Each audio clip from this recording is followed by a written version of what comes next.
Hello everyone, good morning. আশা করি তোমরা সবাই ভালো আছো। এই যে দারুণই আছি। হ্যাপি লাইফ ডালিয়াতে তোমাদের অনেক অনেক ওয়েলকাম।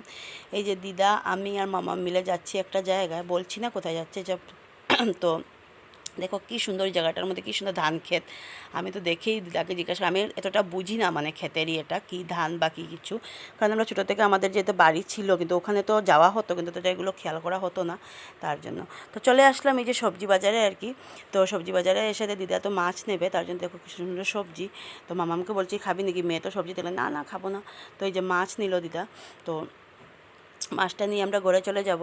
আর আজকে মামামের স্কুল বন্ধ, স্কুলটা বন্ধ করম পূজার জন্য আর কি। সব অনেক কিছুই আজকে বন্ধ ছিল।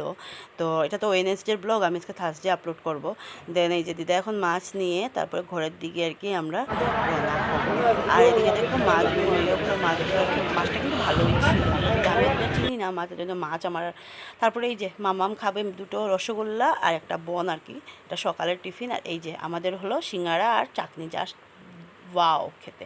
তারপরে এই যে মানে ডাস্টবিন আর কি, কয়েকদিন থেকে 4-5 দিন থেকে ডাস্টবিন আসছে না। তো এগুলো যেগুলো আর কি প্লাস্টিক ছিল, কাগজ ছিল, সেগুলো মাকে বললাম পুড়িয়ে দিই।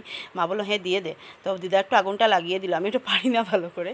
তো এই যে মুখের মধ্যে একটু ফেস প্যাক দিলাম, এখন যেহেতু চান করবো তার জন্য। মামামকে নিয়ে যাচ্ছি টিউশনে। আজকে আমি রান্না বান্না করিনি, মা রান্না করেছে। আসার সময় দিদা মাছ নিয়ে এসেছিলো। আর দিদা যেহেতু ওষুধও নিয়ে এসছে, আমরা এক জায়গায় গিয়েছিলাম, সেটা বলছি না কোথায় গিয়েছিলাম।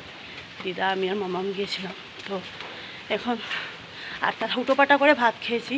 3জন আর কি এসছিলেন কাপড় নিতে, যেহেতু পুজো এসছে, মা পুজোর কাপড় উঠিয়েছে, তার জন্য আমরা হুটোপাটা করে কিচেনে ভাত খেয়ে নিয়েছি।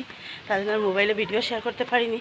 আমি মানে ওইও করলাম, হুটোপাটা করে মা মেয়েতে খেলাম। কারণ না, লোক যখন কয়েকজন বেশি হয়ে যায় না, 2জন লাগে আর কি কাপড় দেখাতে। মানে থাকে না সব মানুষ, আমি বলছি না এখানে, অনেকেই আমার ভিডিও দেখে মার কাস্টমাররা, তবু মানে একটা আছে না, 2জন লাগে হুট করে। তখন যাচ্ছি মেয়েকে নিয়ে টিউশন। টিউশনের বিল্ডিংটা হলো আমার স্যারের বাড়ি, আমার আর আমার দিদির স্যারের বাড়ি।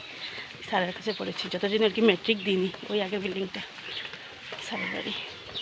যে আমি শুধু মেট্রিকই পড়েছি নাকি, না না, মেট্রিকের উপরও পড়ে ওরা ভাবে যে সাইডলেও না, যে বলছে যখন মেট্রিকই বোধহয়, মেট্রিক পর্যন্তই বোধহয় পড়েছি। মেট্রিকের পরে অন্য স্যারের বাড়িতে পড়েছি, যেহেতু ওই স্কুলে তো আর পড়া হয়নি, তো মেট্রিকের পরে অন্য স্যারের বাড়ি, তখন তো অনেক দূরে, তো মানে হ্যাঁ। তো এই যে রাত্রে রান্না বান্না, শীতল চাকনি, মামামের জন্য মাছের ডিম আর ডাল। তো আজকের ভিডিওটা এখানেই শেষ করছি।